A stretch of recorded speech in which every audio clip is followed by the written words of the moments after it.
وأجمل منك لم ترى قط عين.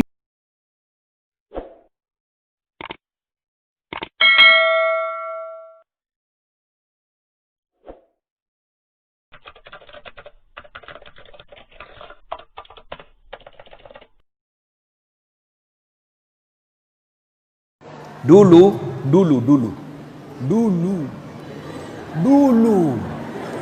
Oh, Ustaz dulu. Waktu kecil seperti ini, kacuping-kacuping ini. Kalau ada pesawat lewat di kampungku, saya lihat ke atas, kapal lalu tuh. Saya kejar, kapal lalu tuh. Sampai kita masuk di got. Jatuh kita di got. Coba. Dulu. Apa saya bilang? Bisa aja itu nanti naik pesawat. Waktu itu di kampung saya bilang, bisa aja itu saya nanti naik pesawatnya saya mati. Subhanallah walhamdulillah, dengan izin Allah sekarang hampir tiap hari saya naik pesawat. Bosan saya naik pesawat. Dedek, bahkan saya pernah dijemput dengan jet pribadi. Pesawat khusus datang ke Makassar, jemput Ustadz Dasar. Coba sendiri dijemput, Masya Allah, dikasih pulang lagi pakai jet pribadi, Masya Allah, hebat. Kalau dijemput sama PT-PT biasa, ini pesawat dijemput.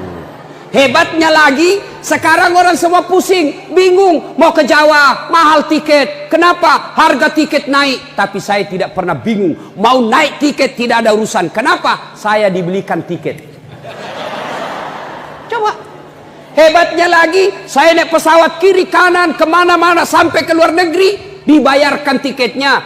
Pergi, tidak bawa uang. Pulang, bawa uang. Coba. Coba lagi. Dulu. Waktu saya kecil-kecil begini. Wallahi demi Allah ini betul. Ini Jalan Kotek di sini. Tahu Jalan Kotek? Tahu? Jalan Kotek di sini. Di sini es lilin. Saya pergi sekolah. Saya sedih kalau musim hujan. Kenapa? Nggak laku es lilin. Dulu es lilin kan ada itu gonceng-gonceng. Sudah Pak, sudah ku kerja semua itu dulu. Coba dulu. Masya Allah. Dulu Ibu, saya pernah jadi cleaning service. Tahu cleaning service? Pembersih toilet. 4 toilet saya bersihkan di Jalan Mapanyuki, travel paling hebat. Saya bilang sama koordinator cleaning service, tidak usah gaji saya. Yang penting kalau ada undian umroh, kasih masuk namaku di situ. Tidak usah kau gaji saya, kasih masuk saja namaku. Mudah-mudahan saya bisa umroh gratis. Sampai tutup itu kantor, tidak dapat undian. Coba. Dulu. Saya jadi loper koran. Tahu loper koran? Itu yang bawa koran ke langganan-langganan. Naik sepeda BMX saya. Tahu sepeda BMX, Dek? Naik sepeda BMX sudah salat subuh, bawa itu koran di Makassar yang langganannya harian Fajar. Dicuri lagi sepedaku. Sampai sekarang saya belum tahu siapa yang curi, kurang ngajar itu.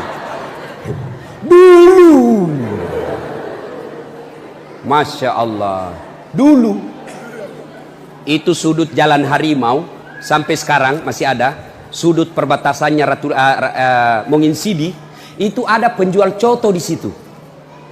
Saya ingat sekali kalau Ramadan, saya pergi ke pembeli coto, saya bilang sama penjualnya, "Deng, 1 mangkok, kasih banyak airnya, kasih banyak lomboknya." Saya makan bertiga sama saudara saya. 1 mangkok untuk makan sahur. Pedis. Kenapa dikasih pedis? Supaya sedikit dimakan. Saya lihat adik saya setengah mati makan itu coto karena pedis. Keluar air mata saya. Saya datang ke Masjid Baitul Aman Jalan Harimau. Saya sholat tahajud, saya minta tolong kepada Allah. Ya Allah, jangan lama susah hidupku, jangan lama saya begini ya Allah. Saya insya Allah tahan, tapi saya takut nanti adikku nakal, nanti adikku tidak menyembahmu ketika dia bosan melihat kesusahan hidup. Dulu Bu, dulu saya keluar kelas, ada seniorku nak tunjuk, Kak, Dasat, tidak malu-malu kok itu bajumu cakar semua. Tahu cakar? Tahu cakar yang murah? Saya tidak marah, saya cuma berdoa, ya Allah, mudah-mudahan panjang umurku, murah rezekiku, supaya saya bisa berbuat baik sama ini orang. Dulu. Sekarang apa yang terjadi? Sekarang. Hah? Dulu saya cleaning service karena mau dapat undian umroh, tidak dapat. Sekarang saya punya travel sendiri, kapan saja saya mau umroh bisa. Dengan izin Allah. Bahkan juga bukan saya yang umroh, orang lain pun saya umrohkan. Coba, dengan izin Allah. Dulu. Nah, hina kak temanku, sekarang yang hina saya, setiap Ramadan saya kasih zakat. Setiap Ramadan. Nah, apa resepnya Ustadz? Apa rahasianya? Hanya 2. 1, ya, perbaiki hubunganmu kepada Allah, hablum minallah. Yang kedua, perbaiki hubunganmu kepada sesama manusia. Apa hubungan kepada Allah? 1, perbaiki sholat. Ini adik-adik nih. Kenapa kau tidur? Mau berkelahi lagi. Nanti saya bikinkan kau ring di situ, ha? Perhatikan, nanti terakhirnya siapa yang bisa jawab pertanyaan saya kasih hadiah. Ya, dengar ya. Nah, apa rahasianya? Pertama, perbaiki sholat. Tidak ada kejayaan bagi mereka yang tidak sholat. Pak Wakil Bupati, kalau boleh saya berwasiat kepada diri saya dan kita, mau mengangkat pejabat, kepala bagian, kepala seksi, kepala dinas, camat, wakil camat, sekcam, lurah, lihat sholatnya. Kalau dia baik sholatnya, insya Allah amanah itu orang. Kalau tidak beres sholatnya, jangan percaya, Tuhannya saja nak tipu. Mana Pak? Mana mau camat kalau dia malas sholat? Bagaimana ceritanya? Yang malas sholat itu kalau di depannya bupatinya, wakilnya bagus, siapa? Giliran bosnya bantah, jangan percaya. Maka kita bangga, kita doakan Pak Wakil sehat walafiat, diridai Allah. Setiap kali beliau ceramah, sambutan saya salut. Saya senang, kenapa? Selalu mengajak orang sholat berjamaah. Pak, pentingnya sholat jamaah. Satu kali Nabi bilang, laki-laki yang tetangga dengan masjid wajib datang berjamaah di masjid, bubar jamaah. Tiba-tiba ada datang tunanetra. Adik-adik tahu tunanetra? Tahu tunanetra? Tidak melihat.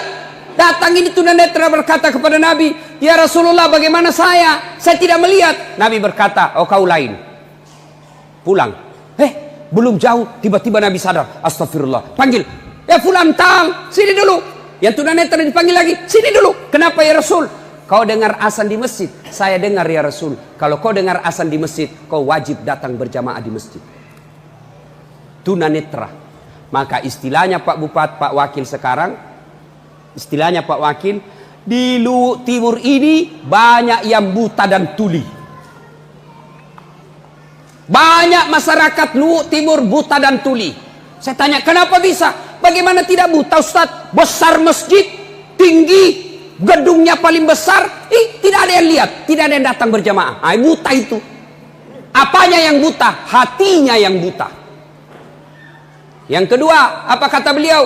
Mereka tuli. Kok bisa tuli? Bagaimana tidak tuli Ustaz? Ada menaranya, toanya besar, sampai 10 kilo kedengaran kalau azan. Bukan cuma azan, ngaji sebelum azan. Tidak ada yang datang, tuli. Maka ada caranya itu. Bagaimana caranya? Ada cerita di Makassar ini, wallahu alam benar atau tidak. Saya tidak tahu benar atau tidak. Ada komplek besar, isinya orang-orang kaya. Tiba-tiba jam 9 pagi, ustadz di dalam masjid itu azan, jam 9 pagi. Allahu Akbar, Allahu Akbar. Wih, kacau komplek. Hari Minggu. Nah, lihat semua jamnya warga. Azan apa ini Ustaz? Duhur bukan, subuh bukan. Gila-gila ini Ustaz gini di masjid. Datanglah mereka berbondong-bondong mau protes sama Ustaz. Mau dilarang, tapi tidak bisa. Kenapa? Ustaz sudah pintunya nak kunci. Selesai azan, baru dia buka pintu sambil senyum ini Ustaz. Assalamualaikum, kenapa semua bapak-bapak? Marah ini ketua RT. Dia bilang, ini Ustaz sudah gila kau ya. Kenapa Pak? Kamu azan apa? Seandainya kau bukan Ustaz, saya lapor kau di polisi. Menimbulkan keresahan masyarakat. Maksudnya apa Pak? Kamu azan apa? Subuh bukan, duhur bukan. Kau azan apa? Gila ini Pak Ustaz. Ini Pak Ustaz dengan senyum dia bilang, masalahnya begini Pak, saya azan subuh, Bapak tidak datang. Saya azan duhur, Bapak juga tidak datang. Begitu saya azan jam 9, Bapak datang semua. Sebenarnya siapa yang gila? Tapi jangan dicoba di masjid, jangan dicoba di masjid ini Pak. Coba. Nah ibu bapak, saudara-saudara sekalian, adik-adik mau sukses, perbaiki sholat.